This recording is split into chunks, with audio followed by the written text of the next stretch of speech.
ইসলামিয়া কুতুবখানা বাংলাদেশে একটি অন্যতম প্রতিষ্ঠান এবং ইসলামের খেদমত আঞ্জাম দেওয়ার ক্ষেত্রে যাদের রয়েছে অনেক অগ্রণী ভূমিকা এবং আল্লাহ তাআলার বিশেষ অনুগ্রহে বাংলাদেশের প্রতিটা মানুষের হৃদয়ে তারা স্থান করে নিয়েছেন এবং ভালোবাসার আস্থা তারা অর্জন করেছেন। এজন্য আমরা ইসলামিয়া কুতুবখানা যারা কর্তৃপক্ষ রয়েছেন তাদের কাছে জোরালোভাবে আবেদন জানাচ্ছি যে আসসালামু আলাইকুম ওয়া রাহমাতুল্লাহি ওয়া বারাকাতুহু।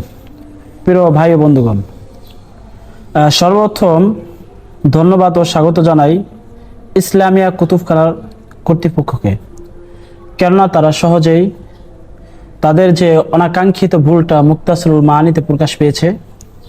আমরা সকলেই জানি এবং দেশবাসী জানেন যে মুক্তাসরুল মাআনির মধ্যে অনাকাঙ্ক্ষিতভাবে তাদের বক্তব্য অনুসারে একটি মূর্তি ভাস্কর্য স্থাপিত হয়েছে, যার জন্য ওনারা তাদের ভুল ক্ষমা চেয়েছেন এবং তাদের ভুল হয়েছে সেটা প্রকাশ করেছেন।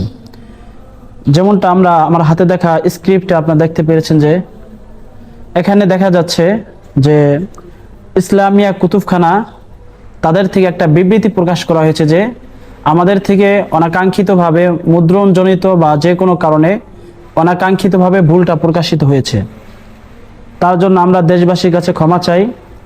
পাশাপাশি যদি আমাদের কোনো সামনে ভুল হয়ে থাকে আপনারা আমাদেরকে অবগত করবেন।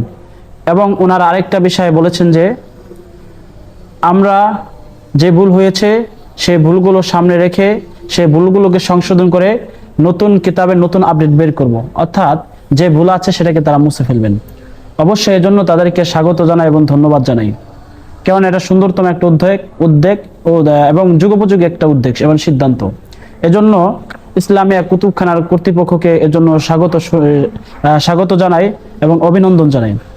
পাশাপাশি আমাদের আরেকটা বিষয় জানতে হবে যে একজন হক্কানি উলামায়ে কেরাম দালেমের দায়িত্ব হচ্ছে যে সাদাকে সাদা বলা, কালোকে কালো বলা। যখন মানুষের ভুল হয় সেটাকে গোপনে বলা, কিন্তু গোপনে যদি সংশোধন না হয় সেটা যদি জাতীয়ভাবে হয় তাহলে সেভাবে বলা।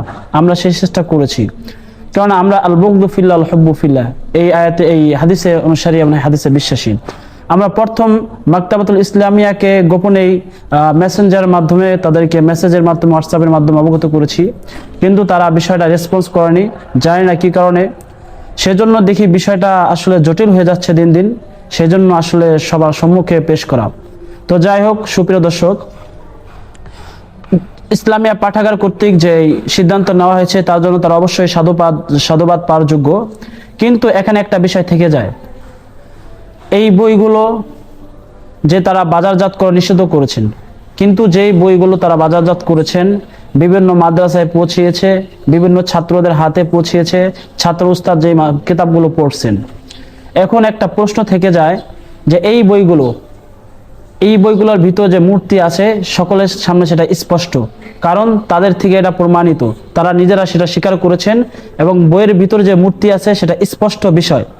এখন যেহেতু স্পষ্ট, তাহলে আপনারাই বলুন, এই যে স্পষ্ট বিষয় নিয়ে যেখানে সকাল থেকে সন্ধ্যা পর্যন্ত হাদ্দাসানা হাদিসের বাণী হাদিসের ধ্বনি উচ্চারিত হয়, কোরআন হাদিসের বিভিন্ন বিষয় যেখানে সারাদিন মোজাকারা হয়, সেখানে ছাত্র এবং উস্তাদ কিভাবে মূর্তিকে সামনে রেখে মূর্তি সহ কিভাবে তারা কিতাবের দর্শ প্রদান করতে পারে এবং কিভাবে একজন ছাত্র পারে মূর্তিকে সাথে রেখে কিতাবের চর্চা করতে, কিতাব হাদিসের চর্চা করতে, কোরআন হাদিসের চর্চা করতে, এবং একজন উস্তাদ পারে কিভাবে কোরআন হাদিসের দর্শ দান করতে।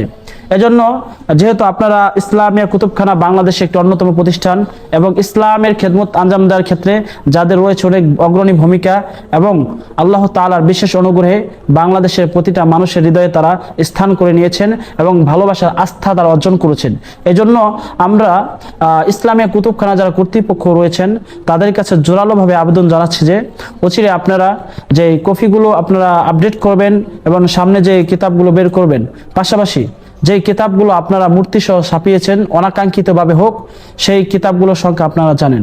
এখন আপনাদের উপরে একটা দায়িত্ব আবশ্যক যে সবগুলো কিতাব সম্মিলিতভাবে, সবগুলো কিতাব জোরালোভাবে এবং আপনাদের পার্সোনাল পেজে প্রকাশ্যে এলান সহ এই ঘোষণা দিতে হবে যে আমাদের যে কিতাবগুলো প্রকাশিত হয়েছে অনাকাঙ্ক্ষিতভাবে মূর্তি সহ সব কিতাবগুলো আমরা জমা নিব, জমা নিয়ে এর পরিবর্তে আমরা নতুন প্রচ্ছেদে যে কিতাবগুলো ছাপাবো সেই কিতাবগুলো দিব, কিংবা আপনাদের যে ভিতরে মূর্তি সহ যে কিতাবগুলো আছে সেই কিতাবগুলো আমাদের কাছে জমা দিয়ে সেই পরিচ্ছেদগুলো আমরা চেঞ্জ করে দিব।